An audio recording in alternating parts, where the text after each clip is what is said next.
Oh, hello, it's me, Sack, on a very special episode of Sack Time, which is tremendously long overdue. So I haven't done this for a long time because I'm stupidly busy always doing lots of things.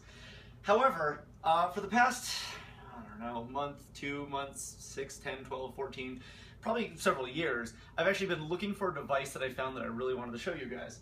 So on my travels to Japan, I usually ended up going to a lot of like the small video game stores and finding like a bunch of weird stuff just sort of floating around because there's a lot of strange stuff out there.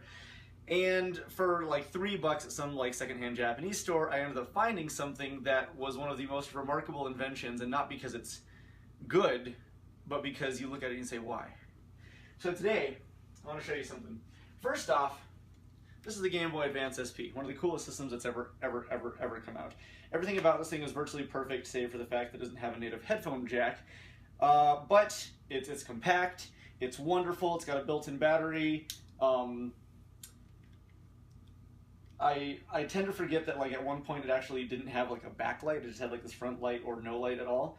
But what's kind of cool about this, and we'll get into what makes it so special, is that you look at this system, and I haven't actually plugged this thing in years, okay? We're still playing Pokemon, it's still there, just fine, still playing totally good. I don't know how long the battery life is left on here, but after there's 3 years of not using this thing at all, the battery's still somehow okay. But here's the question, what if it wasn't okay? All right, so say you're in the middle of the woods, or the power's out at your house, or you know, they finally dropped the bomb and like all the power plants in America or Japan or wherever are done for. What do you do when you want to play a copy of Pokemon Green? Well, luckily I'm here today to show you that somebody in Japan thought of that exact thing. So come, take a look at this. Alright, so while you may look at this and you go, oh, maybe that's just like a portable battery, a mobile power supply. You know, they have USB power supplies and things like that.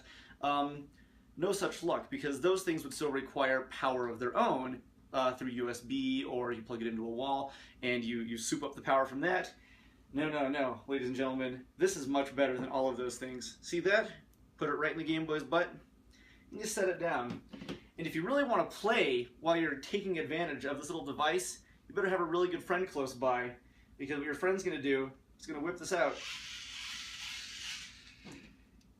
and they're going to start juicing it up. See that? See that down there? See that power light?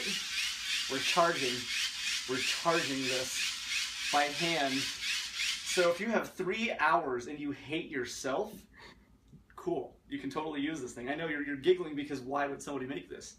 That is the question. But it doesn't matter because somebody did. Somebody went out of their way to say, let's make this, let's market it. Somebody else is like, yeah, I'll give you some money to produce these things. And they were released in the market in Japan.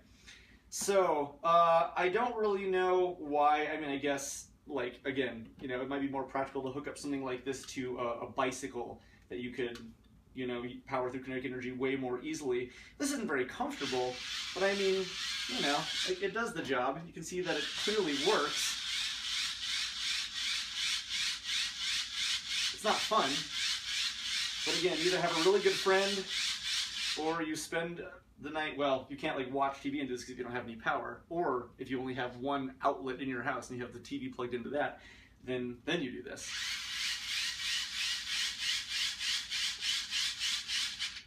All right. Well, there you have it on Sack Oddities. This is the pilot episode for Sack Oddities, and now I have like an extra like 2.5 minutes to play my Pokemon and capture that shiny Bidoof that I've always been dreaming of. So there you have it, ladies and gentlemen, and I'll look for more obscure, weird, strange, peculiar goodies for you next time on Sack Time.